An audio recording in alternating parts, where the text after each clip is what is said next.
دین اسلام کی بنیاد قرآن کریم کے بعد حدیث رسول پر ہے۔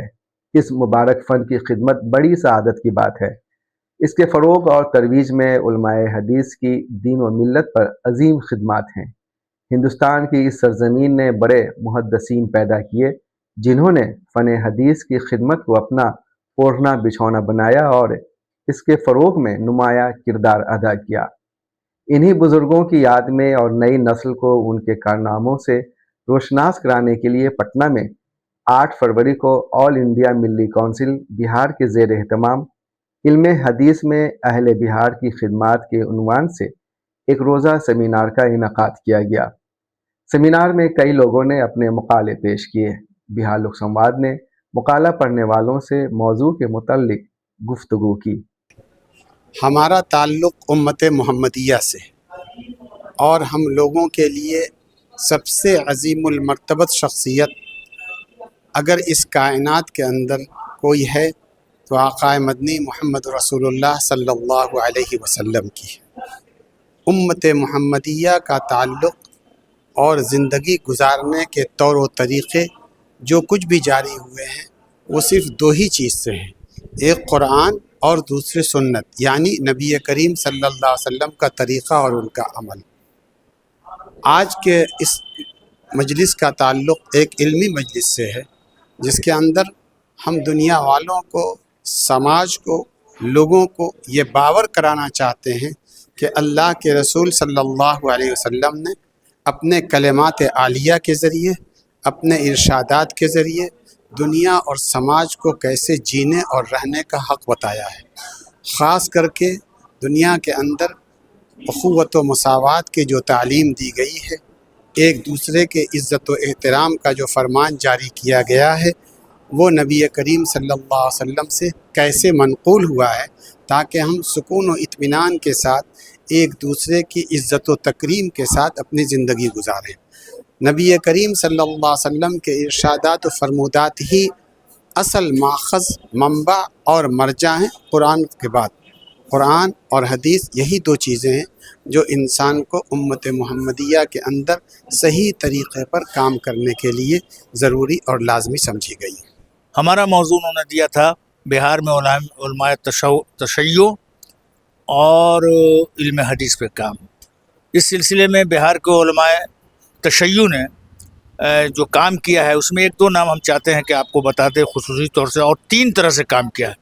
ایک تو آیات پہ کام کیا جو حدیث سے متعلق، دوسرے صرف حدیثوں پر، اور تیسرے ایک ترجمے پر۔ پہلا نام مولانا فرمان علی صاحب اللہ مقامہ کا ہے، جو مدرسہ سلمانیہ کے پہلے پرنسپل اور چندن پٹی دربھنگا کے وہاں کے رہنے والے تھے، اور انہوں نے باضابطے اپنے قرآن کے ترجمے کے حاشیوں پر جو دیا ہے حوالہ، اس میں اہل سنت حضرات کے جو معتبر کتابیں ہیں ان کتابوں کے ساتھ دیا۔ دوسری چیز یہ ہے جو کام ہوا مولانا فرمان علی صاحب نے الولی میں کیا، اور اپنے الولی کا ایک باب ہی حدیث پہ رکھا ہے۔ تیسرا کام مولانا اظہر فخر الحکمہ مولانا اظہر صاحب اور ان کے فرزند علی حیدر صاحب نے کام کیا ہے، اور انہوں نے ان کے یعنی اظہر صاحب فخر العلماء کے لڑکے مولانا علی حیدر صاحب نے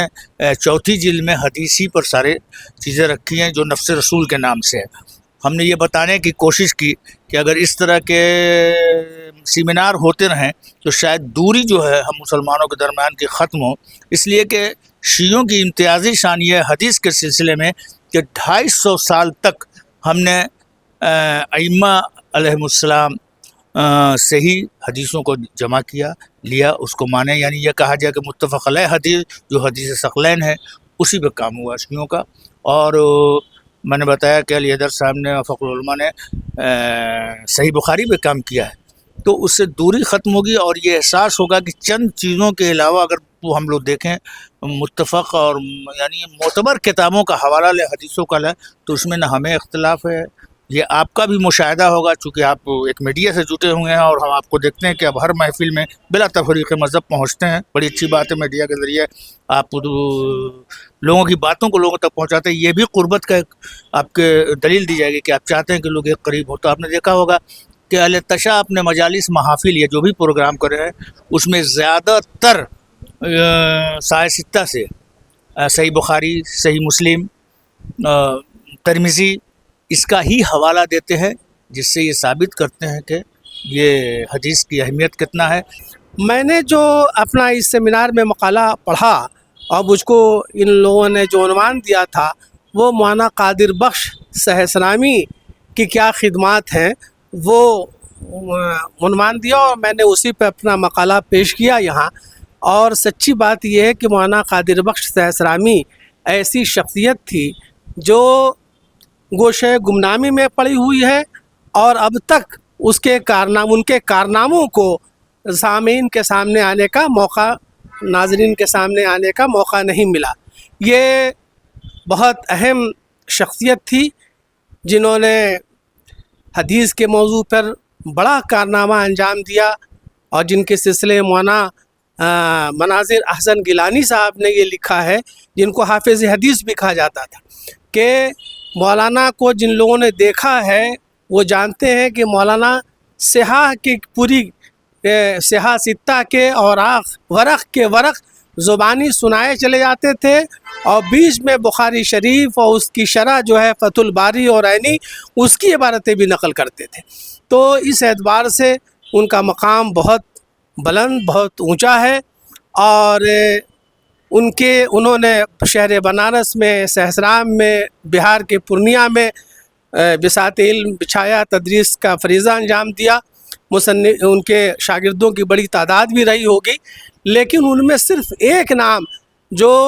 اس کا کوئی جواب نہیں ہے، اور وہ ہے محدث کبیر مولانا حبیب الرحمن اعظمی، جن کو ابھی اسی صدی میں جن کا انتقال ہوا، اور دیکھنے والوں نے دیکھا بھی ہے کہ پورے عالم عرب اور عالم ہند میں، ہند و پاک میں ان سے بڑا حدیث کا کوئی عالم نہیں تھا۔ وہ مولانا قادر بخش صاحب سہسرامی کے وہ شاگرد۔ میں نے یہ عرض کیا کہ بدقسمتی ہے ہمارے صوبہ بہار کی کہ ان جیسے بیسیوں اہل کمال جو اس شہر میں، اس صوبے میں پیدا ہوئے، لیکن آج وہ گمنامی کے گوشے میں پڑے ہوئے ہیں۔ حدیث جو رسول پاک صلی اللہ علیہ وسلم کے اقوال، افعال اور اعمال کے مجموعے کا نام ہے، جب حضور پاک صلی اللہ علیہ وسلم کی ان چیزوں کو سامنے رکھا جاتا ہے تو خود رواداری، اخوت، محبت، ہمدردی، انسانوں کے درمیان آپ کا جو ہے کس طریقے سے انسانوں کے ساتھ پیش آیا جائے اور ان کے ساتھ کیا معاملہ کیا جائے، یہ کھل کر کے سامنے آ جاتا ہے۔ اب انسان کا اپنا نقطۂ نظر ہوتا ہے، پڑھنے والے کا اور پڑھانے والے کا، کہ وہ حدیث رسول سے کیسا درس لیتا ہے اور کیسا سبق حاصل کرتا ہے۔ ہمارے علماء بہار نے جو اس فن پہ کام کیا ہے اور بڑے اہم کارنامے انجام دیے ہیں، ان میں سے بیشتر ایسے رہے ہیں جنہوں نے انسانیت کو فروغ دینے اور اس کو پروان چڑھانے کے لیے کوشش کی ہے، اور اس میں کسی مسلک، کسی مذہب، کسی مشرب کو شامل نہیں کیا گیا، بلکہ انسانیت کو سامنے رکھا گیا اور اس کے فروغ کی کوشش کی گئی۔ آل انڈیا ملی کونسل بہار اور ابوالکلام ریسرچ فاؤنڈیشن پھلواری شریف کی جانب سے منعقدہ اس سیمینار کی سب سے بڑی خوبی یہ ہے کہ یہ سیمینار لوگوں کو جوڑنے کا کام کرتا ہے، آپسی جو میل محبت ہے، بھائی چارہ ہے، اس کو فروغ دینے کا کام کرتا ہے، اور یہی آج کی سب سے زیادہ ضرورت بھی ہے۔ کیمرہ پرسن شایان حسن کے ساتھ میں سید جاوید حسن، بہار لوک سنواد، پٹنہ۔